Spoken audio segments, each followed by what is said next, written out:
Ryan Parker and Linda Parker were more than just a son and mother. They were bound by love, trust, and the shared memories of a family torn by loss. But behind the walls of their quiet suburban home, that bond would unravel in the most shocking way. What began as a dispute over a vintage car left behind by Linda's late husband would spiral into betrayal, violence, and ultimately murder. This is the chilling story of how greed destroyed a family from the inside, and why a son chose a prized possession over the woman who gave him life. Linda Parker lived in a quiet suburban neighborhood where life seemed ordinary and calm. After the death of her husband, Michael, she had found comfort in small routines, from tending her garden to baking bread on Sundays. But above everything else, she cherished the vintage car Michael had restored with his own hands.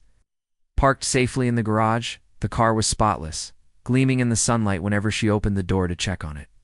For Linda, the car wasn't just metal and wheels. It was a living memory of her late husband, a symbol of the years they had shared and the love they had built together. Her son Ryan saw the car very differently. To him, it wasn't about memory or sentiment. It was about opportunity. Ryan had never managed to settle into a stable life. He drifted from one job to another, piling up debt along the way. Credit card bills, late rent, and bad loans weighed heavily on him. And the sight of his father's prized car sparked a thought that grew stronger with each passing day. To Ryan, the vehicle represented escape and asset he could sell for a fortune, wiping away his troubles and buying him a fresh start. The difference in how mother and son viewed the car became a constant source of tension. Linda refused to part with it, insisting it was her way of holding on to Michael. Whenever Ryan hinted at wanting the car, she would brush it off or shut him down entirely. Neighbors began to notice how Ryan's visits grew more frequent, and though no one knew the details, they often saw him leaving the house in a storm of frustration. Linda, ever hopeful that her son would grow out of his selfish streak, tried to be patient, but she confided in a close friend that Ryan's fixation on the car was unsettling, shadow that darkened every interaction they had. What Linda didn't realize was that Ryan's resentment was no longer a passing frustration. It was growing into something more dangerous. He felt cheated, as though the car was his by right, and his mother's refusal was an act of cruelty. Each time he looked at the gleaming paint and polished chrome, his anger deepened. The car was no longer just an object he wanted. It became an obsession, a symbol of everything he believed he deserved but had been denied. As the weeks passed, Ryan's financial situation grew worse. Calls from creditors became constant, and his options for escape dwindled. In his mind, the car was the answer to everything: money, freedom, and even validation. He told himself that Michael would have wanted him to have it, twisting memory into justification. His bitterness toward Linda hardened, reshaping his thoughts into something cold and calculating. What had begun as arguments between mother and son was quietly transforming into a dangerous standoff. To Linda, the car was love preserved. To Ryan, it was power withheld. When in the stillness of that suburban neighborhood, no one yet knew how far Ryan's obsession would drive him more, how it would end in tragedy. The weeks after Linda Parker's last conversation with her close friend revealed just how deeply Ryan's obsession was growing. He visited his mother more often, sometimes showing up unannounced, pacing the garage as though he were inspecting the car for flaws. Linda would find him running his hands along the polished hood, staring at the details as though the vehicle belonged to him already. She warned him gently, telling him to respect the car and leave it as it was, but Ryan's responses were clipped and tense. To him, every word his mother spoke felt like a barrier between him and what he believed was rightfully his. Behind closed doors, Ryan's life was spiraling further out of control. His landlord threatened eviction, and collection agencies hounded him daily.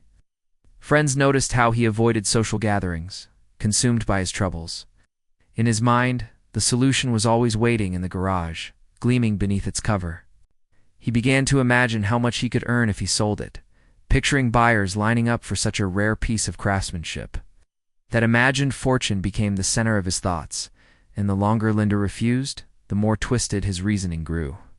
Ryan began preparing in small, subtle ways. Started buying tools under the pretense of needing them for his own car, but each item had a double purpose.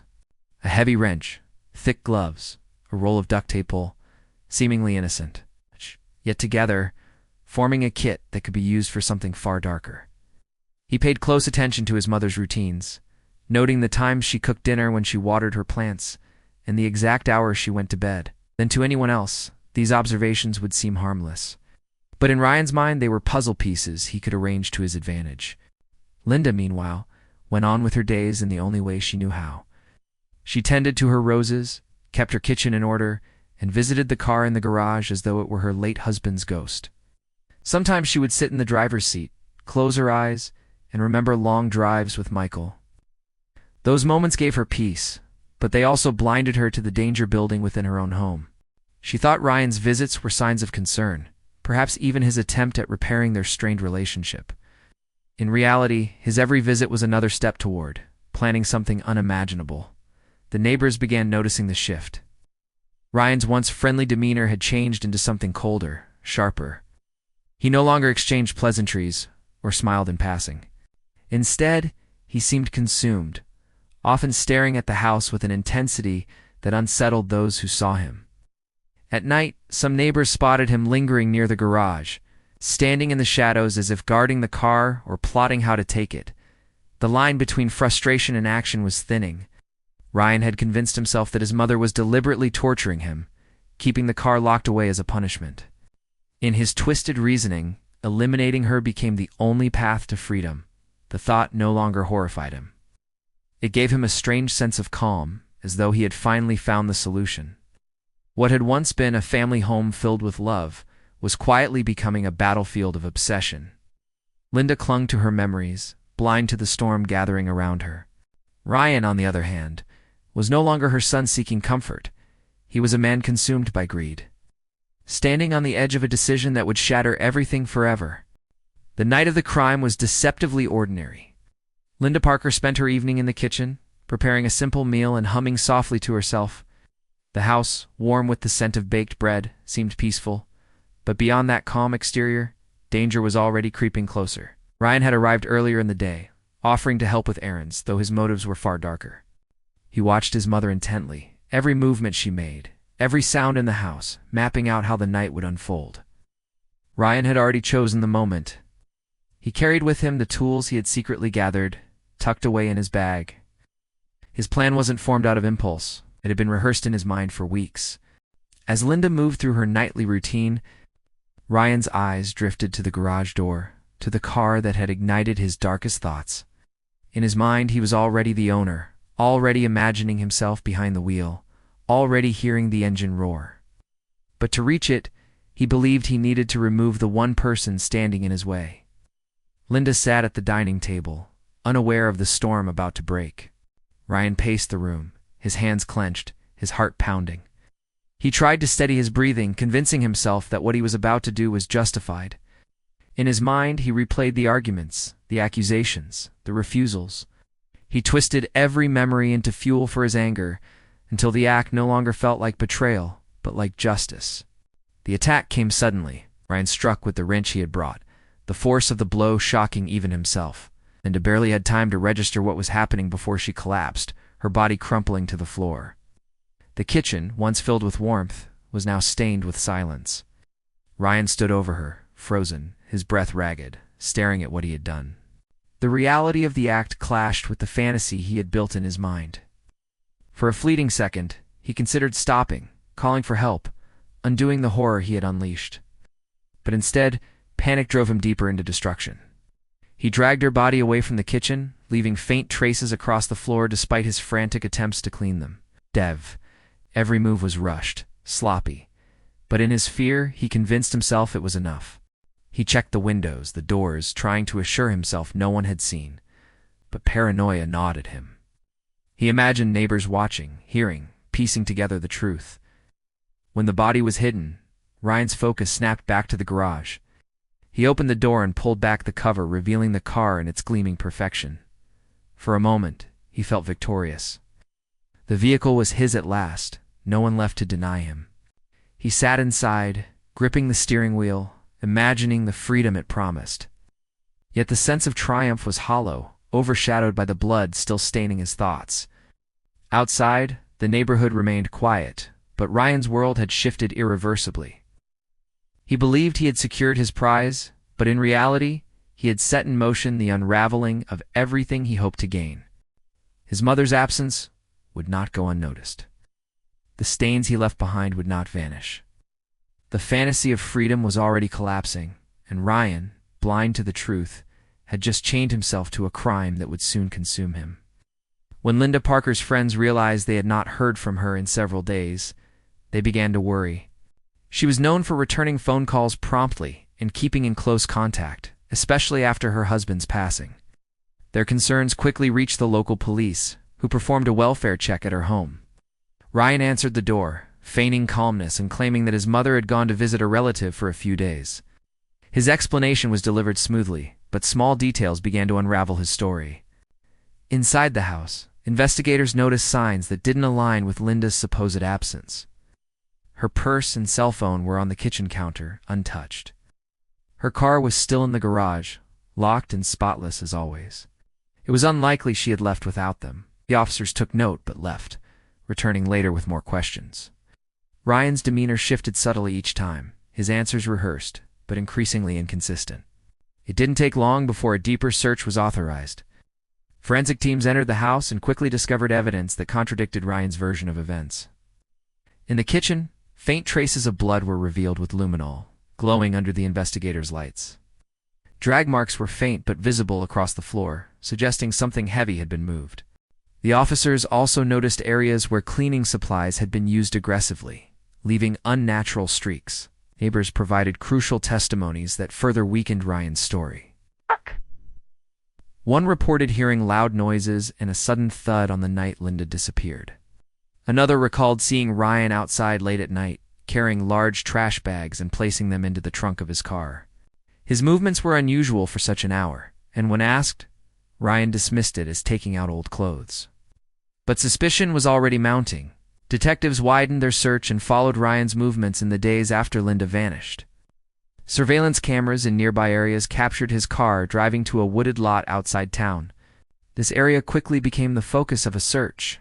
It was here that investigators uncovered discarded items: blood-stained rags, a pair of gloves, and a piece of jewelry identified as Linda's. Though Ryan had tried to conceal the evidence beneath leaves and debris, it was clear he had underestimated the persistence of those searching for the truth. The discovery shifted the investigation from a missing persons case to a full homicide inquiry.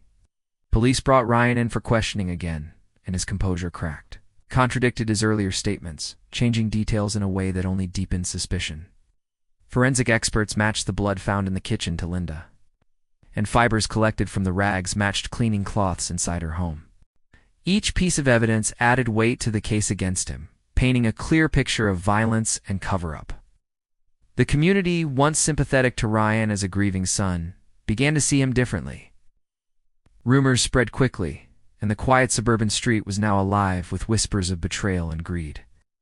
What had once seemed like a devoted son was now revealed as a man capable of killing his own mother for a car. The police were closing in, and Ryan's lies were no longer enough to hold back the truth. The trial of Ryan Parker became one of the most talked-about cases in the community, not because of the complexity of the crime, but because of its chilling simplicity. A son had murdered his mother over a car. The courtroom was filled each day with neighbors, friends, and journalists who wanted to see how justice would unfold. For many, it was still difficult to grasp how greed and obsession had driven Ryan to such a brutal act. But the prosecution wasted no time laying out the story piece by piece. The evidence was overwhelming. Forensic experts testified about the traces of blood found in Linda's kitchen and the drag marks that showed her body had been moved. Photographs of the rags and gloves discovered in the wooded lot were displayed for the jury, along with testimony confirming the jewelry belonged to Linda. Surveillance.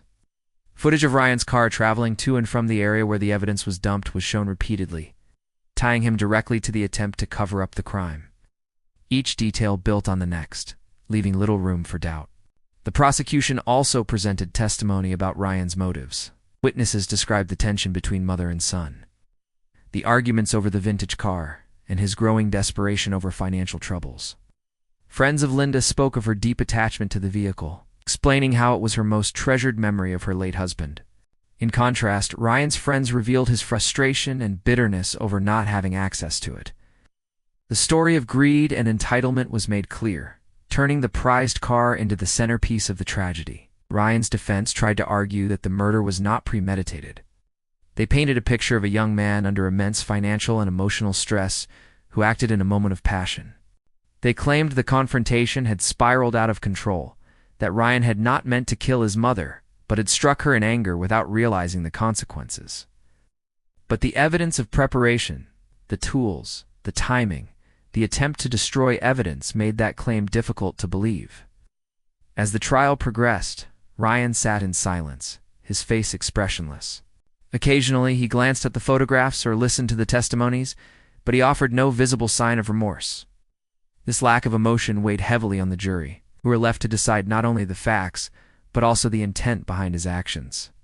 After days of testimony and arguments, the jury returned with their verdict: guilty of first-degree murder. The sentencing was swift and severe. Ryan was given life in prison without the possibility of parole. The judge spoke of the betrayal at the heart of the crime, how the bond between mother and son had been shattered by greed, and how the community would never forget the senselessness of Linda's death. For the neighborhood, the case left scars that would not easily heal. The Parker home, once filled with warmth and love, now stood as a grim reminder of what had taken place inside. The car, the object of Ryan's obsession, was seized by authorities and later auctioned. Though many believed it carried a dark shadow no amount of polish could remove. In the end, the story became more than a headline about a shocking crime. It was a cautionary tale of how unchecked obsession can twist love into destruction, and how even the closest of bonds can be severed by greed. Linda's memory lived on in the hearts of those who knew her, but for Ryan, the rest of his life would be defined by the night he chose a car over his own mother.